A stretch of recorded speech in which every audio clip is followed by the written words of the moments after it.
Dans la salle d'accouchement, ma belle-mère a dit, « Si c'est une fille, laissez-la, nous ne gardons que les garçons. » Mon mari a dit, « Ne t'inquiète pas, j'ai déjà signé les papiers. » Je n'ai rien dit. Mais lorsque j'ai ouvert les yeux, ma fille était dans mes bras, et l'infirmière a dit, « Votre fils a tout enregistré pendant que vous étiez inconsciente. » Avant de commencer l'histoire, n'oubliez pas d'aimer et de vous abonner à la chaîne pour voir plus d'histoires comme celle-ci. Il m'avait dit que je serais inconsciente pendant quelques heures après la césarienne, mais je me suis réveillée trop tôt. J'avais la tête lourde, les bras engourdis, et la pièce me semblait lointaine, comme si j'étais sous l'eau. Je ne pouvais ni parler ni bouger. Mais j'entendais absolument tout. Ma belle-mère se tenait près de mon lit. Elle n'a pas chuchoté. Elle n'a même pas essayé de cacher ce qu'elle disait, « Si c'est une fille, abandonne-la. Nous ne gardons que les garçons dans cette famille. » Je voulais crier, mais j'étais paralysée. Et puis mon mari, mon propre mari, a dit quelque chose que je n'oublierai jamais, « Ne t'inquiète pas. J'ai déjà signé les papiers. » Je ne savais pas ce que cela signifiait. Je savais seulement que cela concernait notre bébé. Mon bébé, l'enfant que j'avais porté pendant 9 mois. Je me suis à nouveau évanouie. Mais quand j'ai ouvert les yeux plus tard, je la tenais dans mes bras, ma fille, en sécurité, au chaud, enveloppée dans du rose. Et c'est là que l'infirmière s'est penchée et a dit quelque chose qui a bouleversé mon monde. « Votre fils a enregistré tout ce qu'ils ont dit pendant que vous étiez inconsciente. » J'ai grandi sans jamais savoir ce à quoi ressemblait une vraie famille. Ballottée d'un foyer d'accueil à l'autre, j'ai appris très tôt à ne pas attendre grand-chose des gens. Je gardais la tête baissée, faisais ce qu'on me disait et me promettais que le jour où j'aurais ma propre famille, les choses seraient différentes, sûres, aimantes, réelles. Ce rêve a commencé à sembler possible lorsque j'ai rencontré Rayhan. Il était plus âgé, confiant et charmant. Il écoutait comme personne ne l'avait jamais fait auparavant. J'avais 20 ans, je travaillais de nuit dans un dîner et j'arrivais à peine à payer le loyer de mon appartement d'une seule chambre. Rayhan m'attendait après chaque service, parfois avec des fleurs, parfois juste avec ce sourire qui me donnait le sentiment d'avoir de l'importance. Nous nous sommes mariés 1 an plus tard. Avec le recul, j'aurais aimé écouter la petite voix dans ma tête. Celle qui me soufflait des avertissements chaque fois qu'il s'en prenait à une serveuse ou qu'il ignorait quelque chose que je disais. Mais quand on grandit désespéré de créer des liens, même une main contrôlante peut être interprétée comme de l'affection. Je suis tombée enceinte de Zek 3 mois après le mariage. Ce fut la première fois que j'ai vu qui était vraiment Rayhan. Il ne voulait rien entendre de mes nausées matinales. Il ne venait pas au rendez-vous chez le médecin. Quand je pleurais à cause de mes chevilles enflées ou de mes douleurs au dos, il me traitait de « dramatique ». Mais quand Zek est né, tout a changé pendant un certain temps. Rayhan semblait fier. Il publiait des photos. Il m'a même appelé sa « guerrière ». Puis sa mère, Dalia, a emménagé. Elle est arrivée avec 2 valises et un regard froid. Elle a dit qu'elle était là pour aider.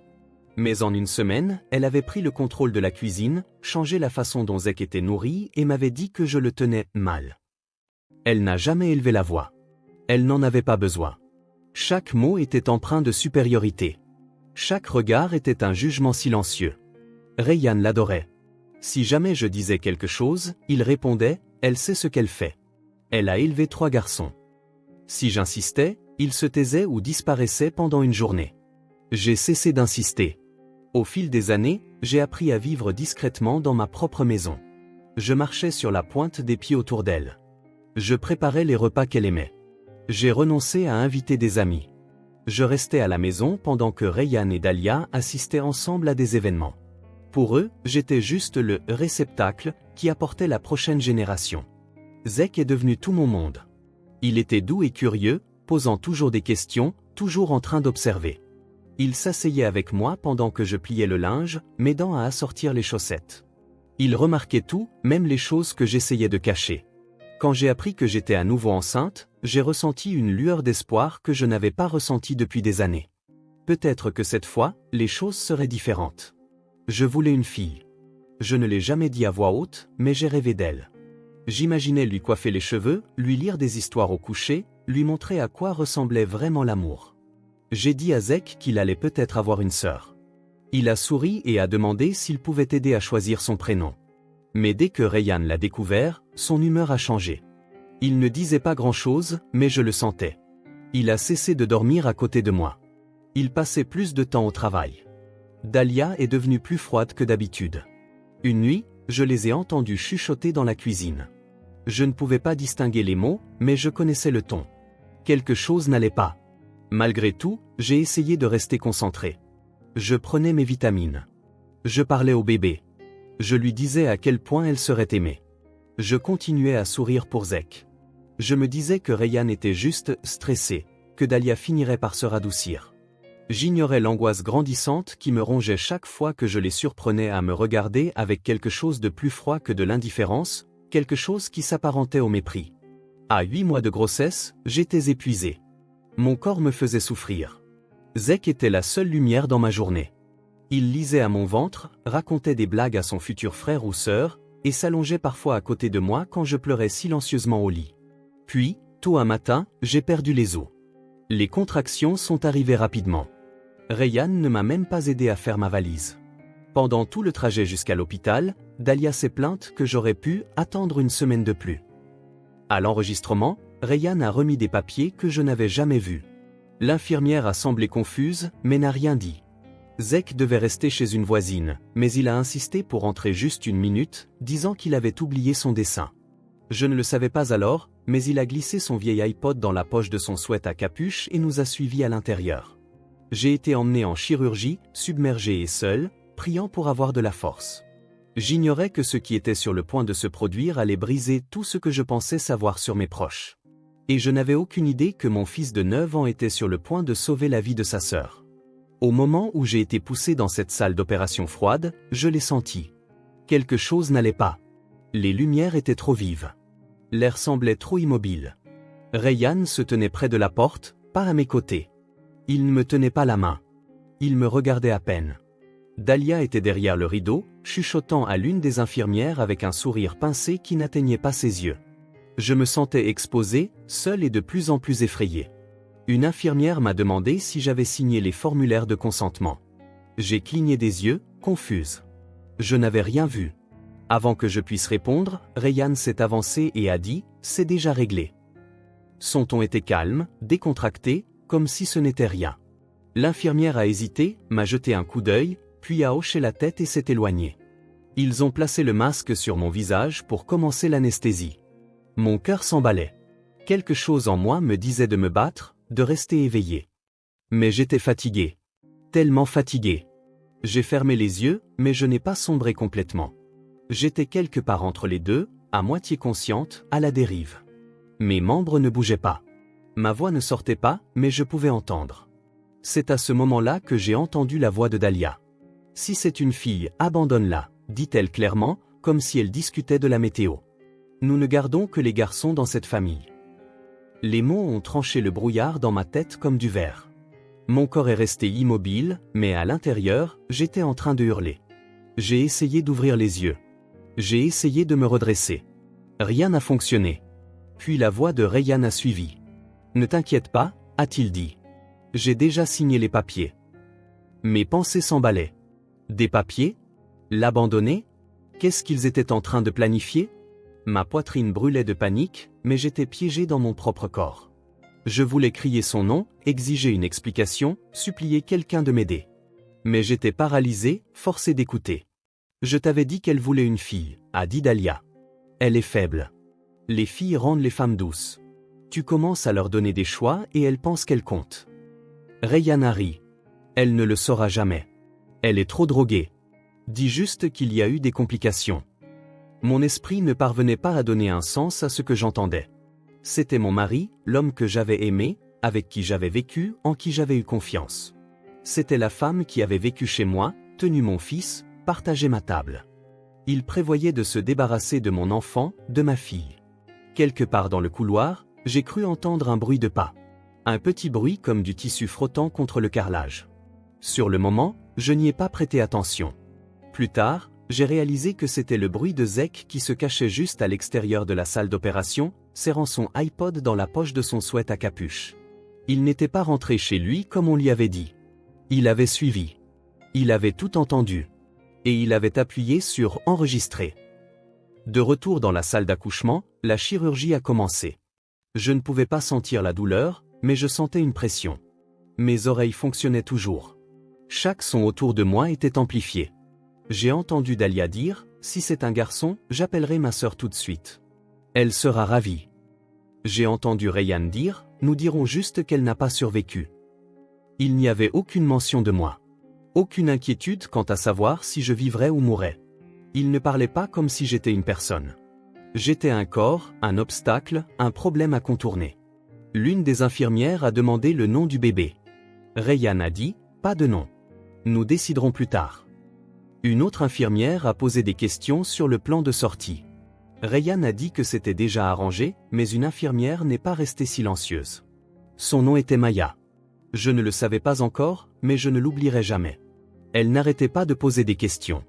Elle n'acceptait pas les réponses vagues. Quand Rayyan est devenue frustrée, elle s'est calmement éloignée.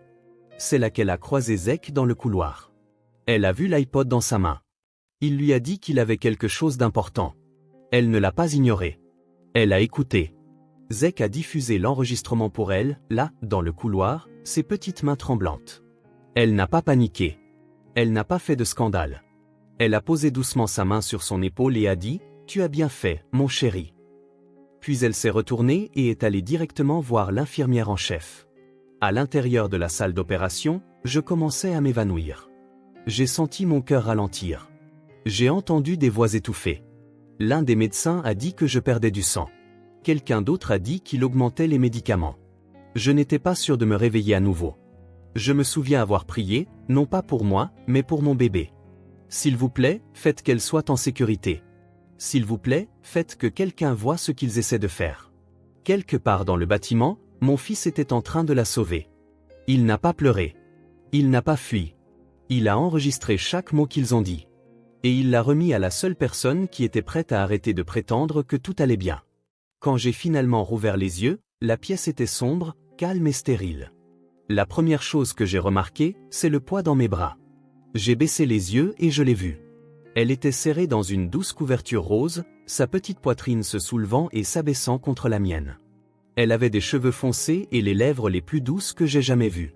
Ma fille. Elle était vivante. Elle était avec moi. Les larmes ont rempli mes yeux avant que je puisse parler. Je ne comprenais pas encore ce qui s'était passé, seulement qu'elle était là, en sécurité, respirant, réelle. Puis j'ai remarqué l'infirmière debout à côté de moi. Elle n'était pas en train de prendre des notes ou de s'éloigner rapidement comme les autres.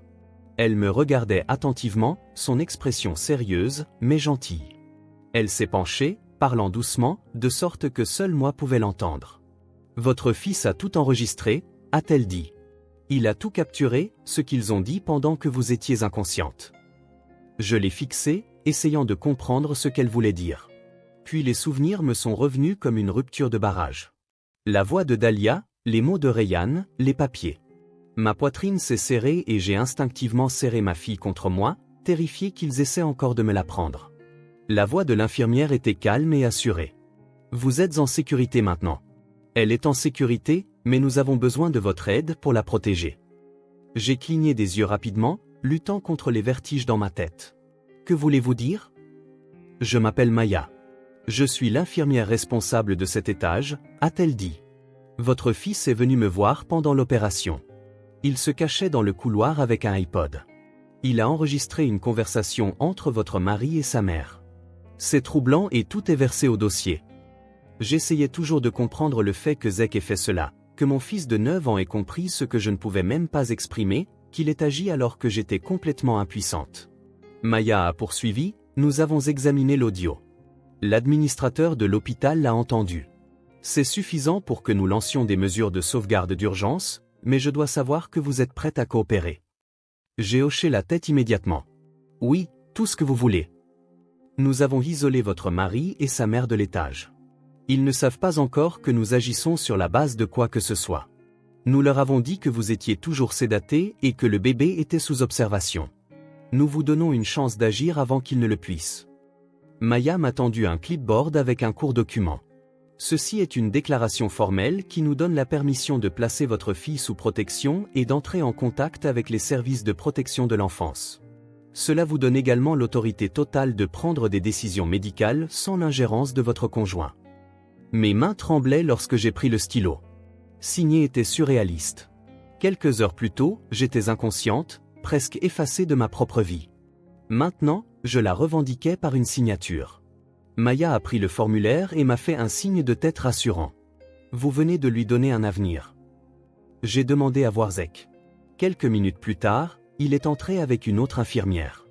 Son visage s'est illuminé lorsqu'il m'a vu réveiller, mais ses yeux se sont rapidement portés sur le bébé dans mes bras. Elle va bien ? A-t-il demandé, la voix tremblante. Est-ce qu'ils ont essayé de la prendre ? J'ai secoué la tête et j'ai ouvert mon bras pour lui. Il a grimpé sur le lit avec précaution, son petit corps se blottissant contre moi. Elle est parfaite, ai-je chuchoté, et elle est là grâce à toi.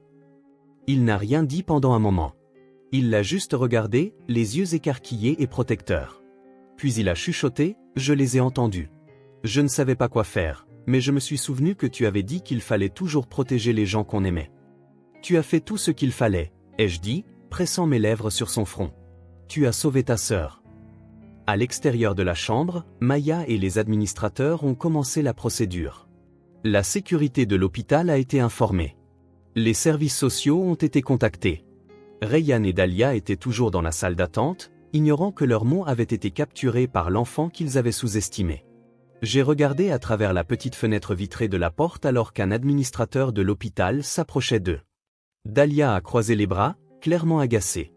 Rayyan avait l'air impatient. Quelques minutes plus tard, ils ont tous deux été escortés hors du bâtiment par la sécurité. Pas de cris, pas de scène, juste des conséquences. Je n'ai pas célébré. Pas encore. Il y avait encore tant de choses devant moi. Des batailles juridiques, des audiences de garde, un avenir sans l'homme avec qui je pensais passer ma vie. Mais pour la première fois depuis des années, j'ai ressenti quelque chose que je n'avais pas ressenti depuis longtemps, le contrôle. J'ai regardé ma fille, puis mon fils. Je ne laisserai plus jamais personne les menacer. Je ne faisais plus que survivre. Je me battais. Rayyan et Dahlia n'ont réalisé ce qui leur arrivait que lorsqu'il était trop tard. Ils étaient assis rigidement dans la salle d'attente familiale de l'hôpital, feuilletant des magazines démodés, leurs expressions calmes et calculées. Rayyan regardait sans cesse sa montre. La bouche de Dahlia se contractait de désapprobation silencieuse chaque fois qu'une infirmière passait sans lui donner de nouvelles. Ils n'avaient aucune idée que leur plan s'était effondré. Aucune idée qu'une infirmière, un enfant et une mère qui refusaient de rester silencieuses avaient renversé la situation. Dans ma chambre, Maya se tenait à côté de moi, les bras croisés, le regard vif. L'administratrice, une femme nommée Claire, se tenait juste derrière elle, un dossier à la main. Toutes deux avaient écouté l'audio enregistré par Zek. Je n'avais pas besoin de l'entendre à nouveau. Je me souvenais de chaque mot, mais entendre que c'était réel, documenté, indéniable, cela me donnait du pouvoir. Claire m'a fait un signe de tête. Nous sommes prêtes. Voulez-vous rester dans la chambre ou être déplacé dans un endroit plus privé? Je ne me cache pas, ai-je dit. Plus maintenant. Zek était assis sur la chaise à côté de mon lit, une main sur le petit pied de sa sœur. Il n'a pas bronché. Il n'a pas demandé à partir. Il voulait aller jusqu'au bout. Maya a posé doucement sa main sur son épaule et m'a regardé. Nous sommes avec vous. Quelques minutes plus tard, la sécurité de l'hôpital a escorté Rayyan et Dahlia vers une salle de conférence privée, prétextant un problème concernant des documents d'assurance. Claire et Maya les y ont rejoints. L'enregistrement a été diffusé sans avertissement. La voix de Rayyan s'est fait entendre clairement. Ne t'inquiète pas, j'ai déjà signé les papiers, suivi de l'ordre froid de Dahlia, si c'est une fille, abandonne-la. Nous ne gardons que les garçons. Claire a mis l'audio en pause. Le silence qui a suivi était suffocant. Rayyan a essayé de se reprendre en premier. C'était sorti de son contexte. Non, a répondu Claire. Il dure plus de 5 minutes. Il inclut une intention explicite d'abandonner un nouveau-né. Il inclut votre reconnaissance de documents falsifiés. Il inclut l'implication de votre mère. Dahlia s'est levée. Je plaisantais. Cette infirmière a mal compris. Où est ma petite fille? Elle ne vous concerne plus, a dit Claire. Vous êtes tous les deux signalés au service de protection de l'enfance et aux autorités pour tentative d'abandon et coercition.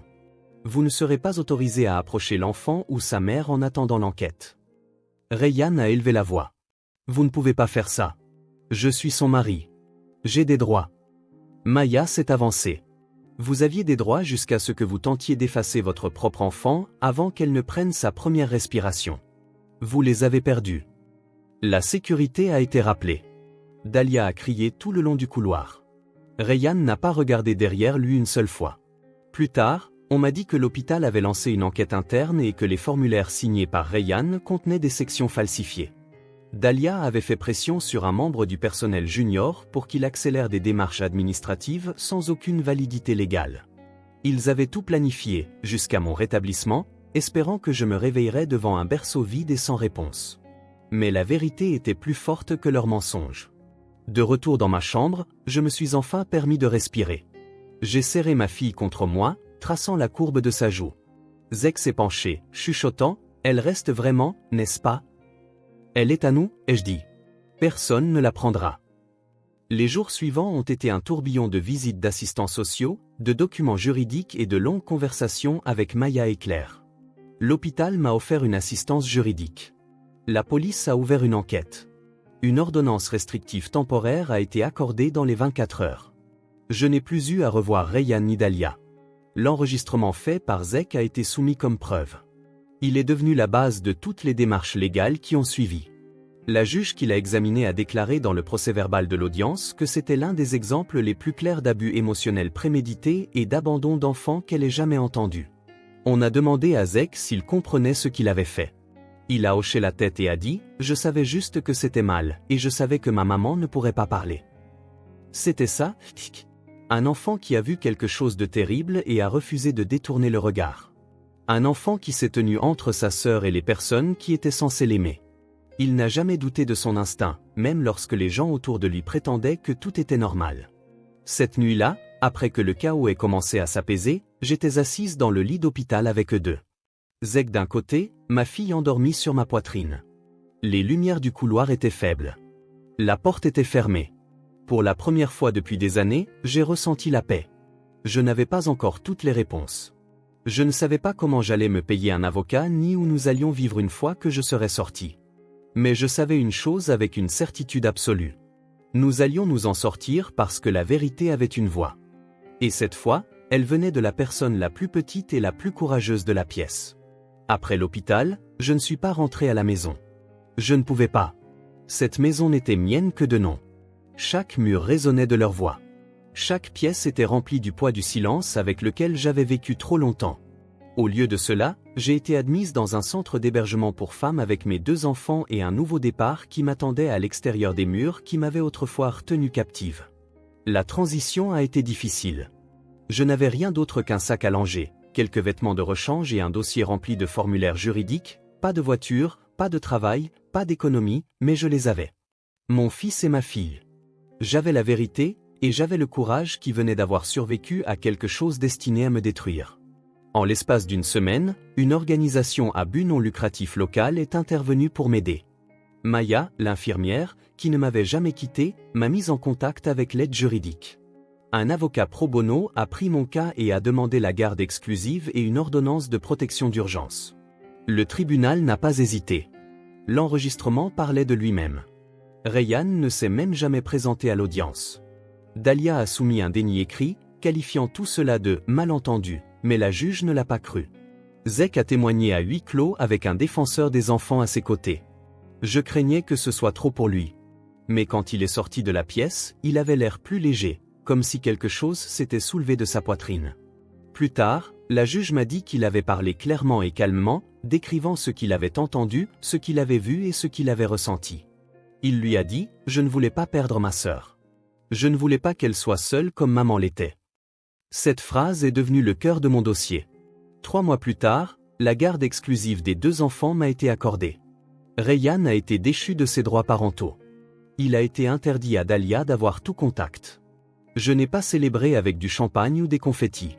Je me suis assise sur le sol de notre petit nouvel appartement et j'ai pleuré, non pas parce que j'étais triste, mais parce que je me sentais enfin libre. Zek a commencé une thérapie, payée par la même organisation à but non lucratif qui nous avait hébergés. Il a commencé à sourire davantage. Il a rejoint un cours de codage pour enfants au centre communautaire et s'est fait son premier véritable ami. Il vient toujours me voir la nuit, se tenant parfois tranquillement dans l'encadrement de la porte juste pour s'assurer que je respire. Mais il guérit lentement, honnêtement, magnifiquement. Quant à ma fille, je l'ai nommée Hope, espoir, parce que c'est ce qu'elle m'a donné. Elle est calme et forte, avec des yeux qui cherchent mon visage comme si elle essayait toujours de comprendre plus que son âge ne devrait le permettre. Elle se réveille avec de doux cris qui se fondent contre ma poitrine dès que je la tiens.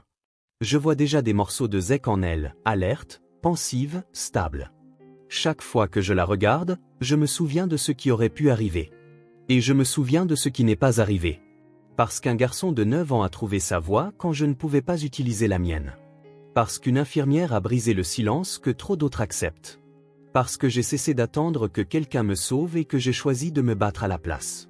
J'ai commencé à partager mon histoire dans de petits groupes de femmes. Au début, j'étais terrifié. Ma voix tremblait, mes paumes transpiraient, mais plus je parlais, plus je réalisais combien de femmes portaient des blessures similaires. Elles n'avaient pas toute une Dahlia ou un Rayhan, mais elles connaissaient le silence. Elles savaient ce que cela signifiait d'étouffer la peur chaque jour. Finalement, j'ai été invité à prendre la parole lors d'un panel d'état sur la sensibilisation à la violence domestique. Maya était dans le public. Elle est venue me voir après, m'a serré dans ses bras et a dit « Vous n'avez jamais été invisible. Il ne voulait tout simplement pas vous voir. Mais maintenant, le monde vous voit. Je ne suis plus la même femme qu'avant cette chambre d'hôpital. Je n'ai plus peur. Je ne demande pas la permission d'exister. Je ne me diminue pas pour entrer dans le confort de quelqu'un d'autre. J'avance chaque jour, non pas parfaitement, mais avec détermination. Je tiens mes enfants comme s'ils étaient sacrés, parce qu'ils le sont. Et chaque fois que quelqu'un me demande comment j'ai réussi à traverser cela, je dis ceci, ils ont essayé de me réduire au silence. Ils ont essayé de l'apprendre. Ils pensaient que je dormirais pendant qu'ils nous effaçaient. Mais mon fils a appuyé sur « Enregistrer » et nous avons avancé ensemble. Si cette histoire vous a ému, si elle vous a fait ressentir quelque chose, colère, espoir, force, alors laissez-la vivre au-delà de cet écran. Aimez la vidéo si vous croyez au pouvoir d'une voix, même lorsqu'elle vient d'un enfant. Partagez-la avec quelqu'un qui a besoin d'entendre que le silence n'est pas la fin de l'histoire. Commentez ci-dessous. Dites-moi ce que cela vous a fait ressentir. Ou partagez votre propre histoire. Vous ne savez jamais qui cela pourrait aider. Et abonnez-vous à la chaîne si vous voulez plus d'histoires comme celle-ci. Réelle, brute et jamais édulcorée. Merci d'être là, d'avoir écouté, de nous avoir vus. Ceci n'est pas seulement une histoire. C'est la preuve que la vérité trouve toujours son chemin.